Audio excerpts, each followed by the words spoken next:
engorda el bloqueo, un entramado que crece sobre todo a partir de las administraciones, y es muy importante tratar de entender qué tiene que ver el bloqueo con nuestra vida. Saber comunicar una cosa con la otra yo creo que es un desafío que tenemos las personas que nos dedicamos a la comunicación, ¿Tal cual? Los diplomáticos, los políticos, y por eso en ese empeño tenemos que seguir. Buenas noches. ¿Qué tiene que ver, muy buenas noches, el bloqueo con nuestro día a día, con nuestra rutina, con las personas de a pie que tanto toca, ¿verdad? Tienes la palabra. Gracias, buenas noches. Se habla mucho del bloqueo, una palabra contenida en tantos discursos políticos o reportes de televisión. Quizás usted piense que se habla demasiado, pero la verdad, quizás no hemos sabido explicar cuán diferente fuera la vida de los cubanos si no existiese ese complejo entramado de leyes. No sería un país perfecto, pero sería un país menos difícil y nuestra vida mucho más fácil.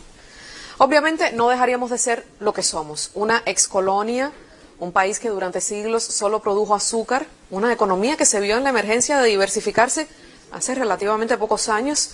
Al final, un país en desarrollo. Hay quien olvida esto, unos porque cuentan que antes del bloqueo, es decir, antes de la revolución, esto era el paraíso terrenal, la Noruega caribeña, y otros que dicen que las causas de absolutamente todas nuestras privaciones tienen origen en las sanciones.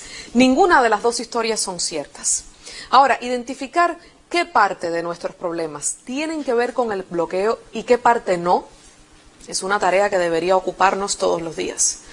El país que lo impone no tolerará jamás que exista una revolución que desafíe su poder por el sencillo hecho de haber tomado con una persistencia extraordinaria el camino de la soberanía, del hacer en mi tierra lo que yo quiera, no lo que dicten ellos.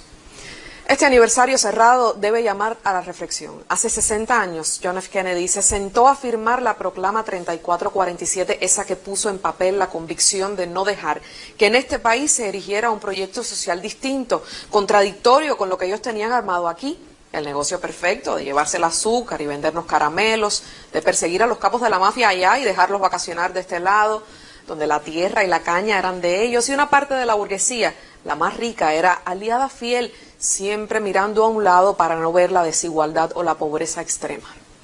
A 60 años, ¿quiénes han ganado con el bloqueo? Estados Unidos, el país experto en ir por el mundo conquistando recursos de otros, ha apostado por una política durante 6 décadas que no ha dado el resultado que esperan, y ahí sigue en un ejercicio de absurda testarudez. El costo ha sido alto y difícil de cuantificar. Lo intentan los números que de grandes que son no podemos imaginarlos.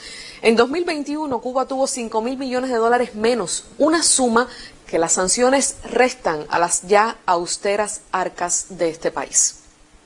La administración de Donald Trump y la de Joe Biden, que en el tema de Cuba han sido exactamente iguales, engordaron en el tramado sancionador a límites solo imaginados por el más reaccionario sector de la comunidad cubana del sur de la Florida. Es una tormenta casi perfecta esta que se nos hace.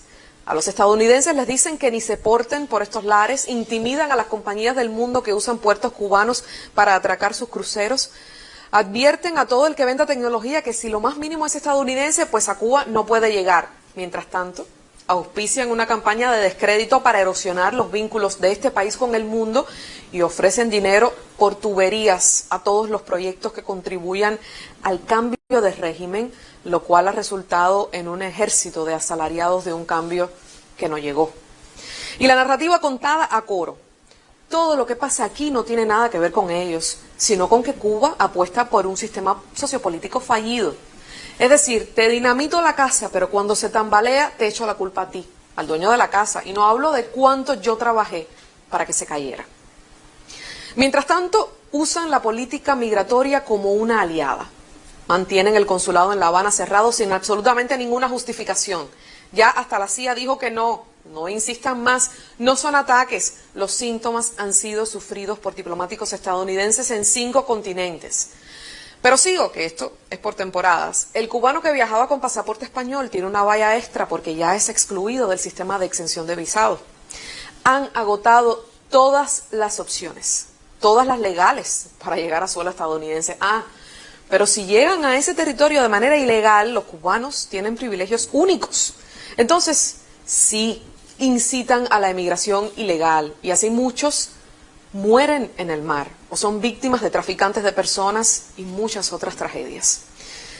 A los que intenten afirmar que la Revolución Cubana falló, que los hombres y mujeres que la hicieron y hacen no han sabido conducir los destinos del país, si esos que lo afirman tienen sentido común y escuchan razón, se les ha de exponer como a una enceguecedora luz a la realidad de un sistema de sanciones que ha tenido a este país con el agua al cuello por 6 décadas.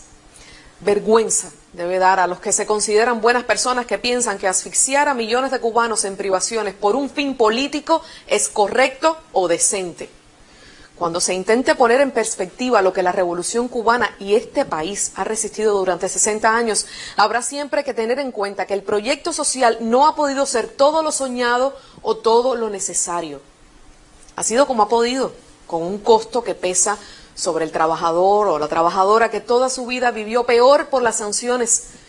Y no puedo dejar de mencionarlo, y no por repetirse es menos cierto, muchos que sufrieron la COVID-19, que murieron o que viven con sus secuelas, sus historias pudieron haber sido diferentes si las sanciones no se hubiesen interpuesto entre la medicina que cura, el oxígeno que salva y el paciente que convalece.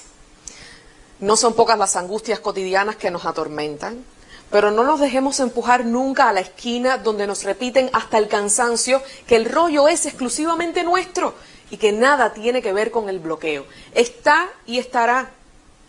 El desafío es cómo lo brincamos, ahuecamos, debilitamos, escoja su verbo según su rol en este país que entre todos construimos. Pero lo que está claro es que no es una opción quedarnos detenidos. He ahí el más grande y verdadero peligro del futuro de este país. Buenas noches.